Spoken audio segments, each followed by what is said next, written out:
Hello. Today I wanted to introduce one of my favorite authors who's not famous but should be, Barbara Nind Byfield. She wrote a series which I call the Haunted series.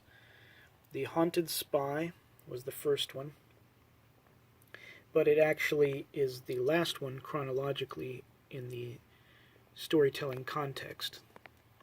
The storyline goes haunted church bell to the haunted spy, and then to the haunted tower.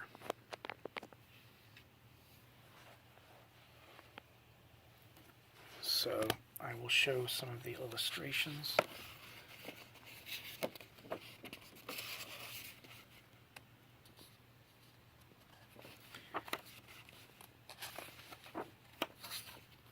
Sir Roger is this detective that interviews people about the troubles in the village regarding this bell.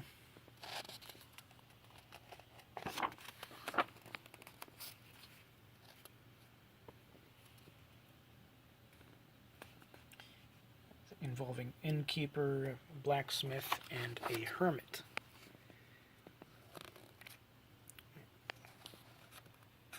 Sir Roger approaches with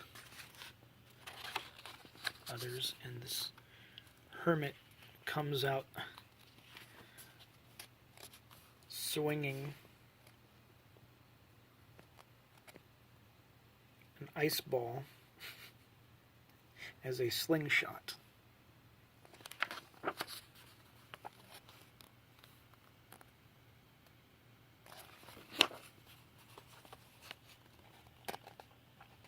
Why in the name of Beelzebub are you frightening the village? Sir Roger asks. And the hermit begins to cry. With tears running into his beard, he led them into his hut and pointed to a most amazing object in the corner. "It's my cello," he sniffled. "I never meant to frighten anyone, you see. I just finished making it myself last week, but the very day it was ready, you stopped ringing the church bell, and I couldn't tune it. You know your bell sounds a perfect A? A very fine bell it is, and yet I had no way to tune the strings." Egad. Egad. A musical hermit.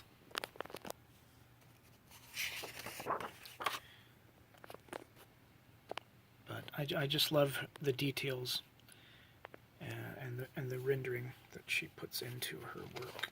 Look, there's a mouse. They're tobogganing.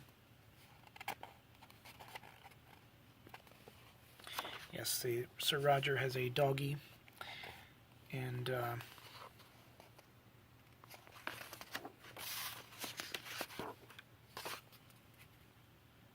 so eventually, see, this takes place during the Middle Ages, or hundreds of years ago, I think it said. And then, Sir Roger dies, and then he comes back as a ghost in this one, with a modern spy.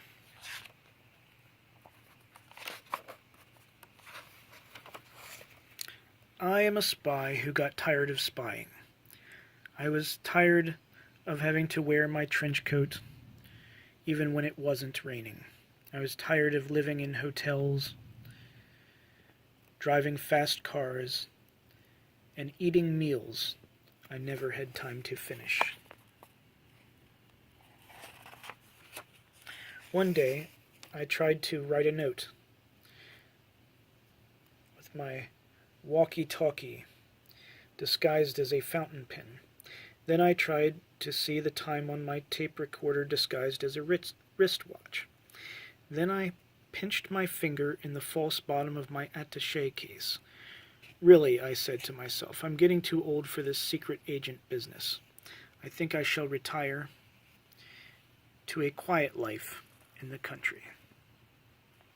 And I know how he feels. Briefcases can be hard to open, and they do tend to pinch fingers, the way that the old releases were designed. So I went off in my fast car looking for a house to retire to. Boom. He's got ice cream. The 7th house I looked at had all the things I wanted. It was built on an island in a small lake, and there was a smaller island nearby with a ruin on it, and there was a boat for getting from one island to the other. And best of all, the house had a very fine tower. In fact, it wasn't a house at all. It was a small castle. I can be very happy and comfortable here, I said to myself, and so I came to live in the castle. These books have a great sense of nostalgia for me, and the style of art, I guess, brings out a sense of nostalgia that is actually kind of hard to explain, but maybe this is the mystery of why we like coming back to things that we liked before, to try to get that similar feeling. And it's not easy to describe why we like things, especially complex things like books or movies or there's all kinds of feelings and associations that we have with them.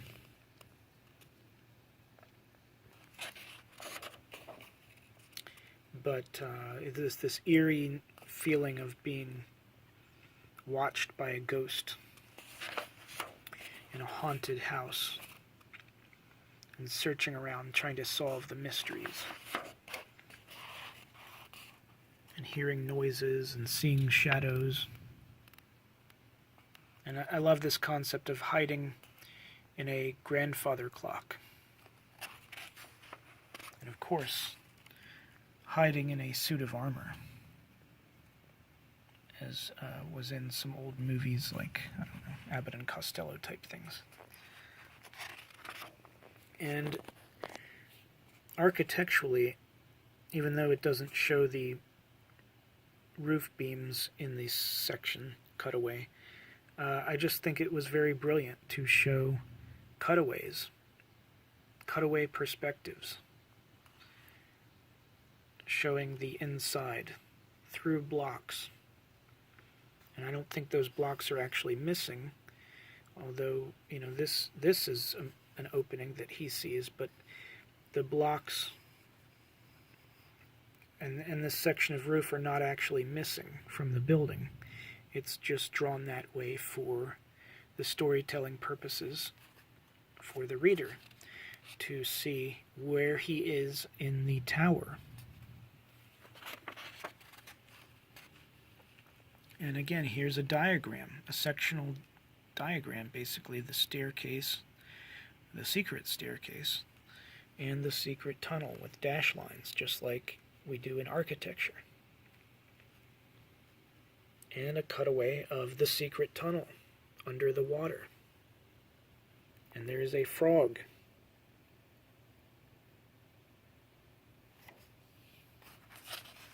And he's headed for the mysterious island and the ruin with cedar or cypress trees there. And when he gets in there, this ghost appears. And the ghost says he is Sir Roger de Rudesil, who built the castle, and of course was in the previous story that I just showed you. And the ghost says he was a spy, just like the modern spy, who got tired of spying. And so he went and built this castle. So he built the castle. And here's his blueprints.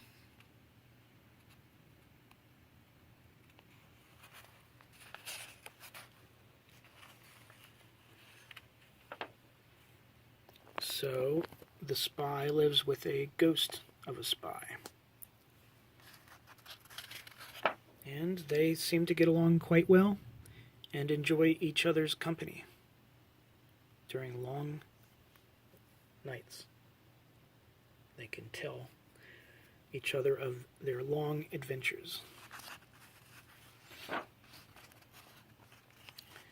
And Barbara was a writer, a artist, culinary expert, and devotee of the occult world of sorcerers, vampires, ghouls, gnomes, and lives in Greenwich Village.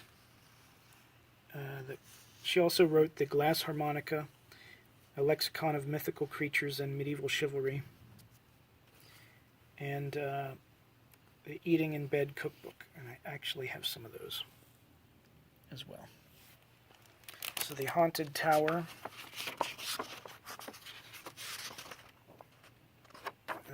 This has orange, a color added to the drawings.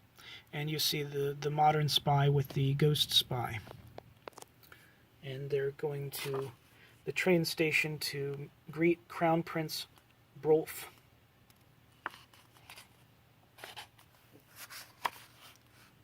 It's misty. It's fog.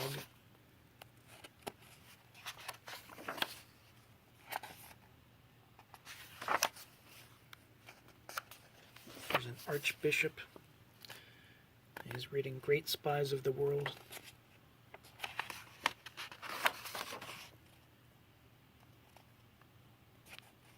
The dog's name is Zero. There's fog around the tower door. And the royal ravens of the tower began cawing and screaming.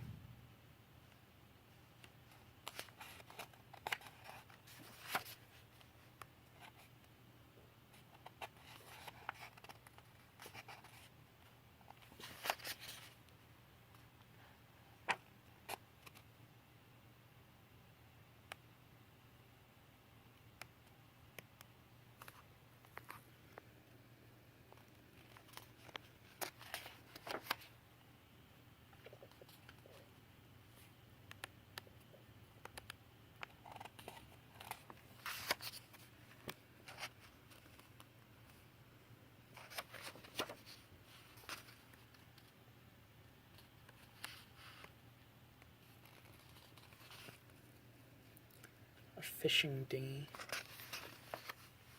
a hot air balloon,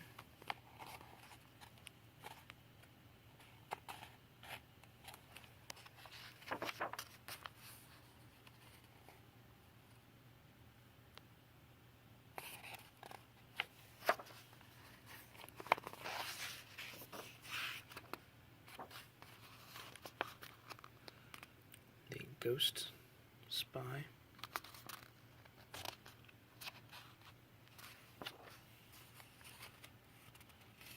I don't think there's a ghost dog, but here is a beautiful castle.